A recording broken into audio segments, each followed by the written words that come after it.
ومنهم من يقول ربنا آتنا في الدنيا حسنة وفي الآخرة حسنة وقنا عذاب النار.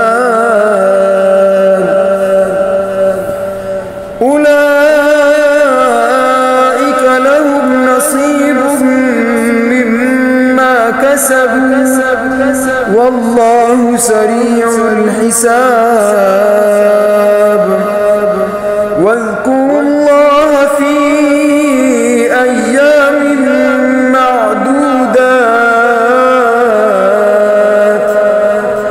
فمن تعجل في يومين فلا إثم عليه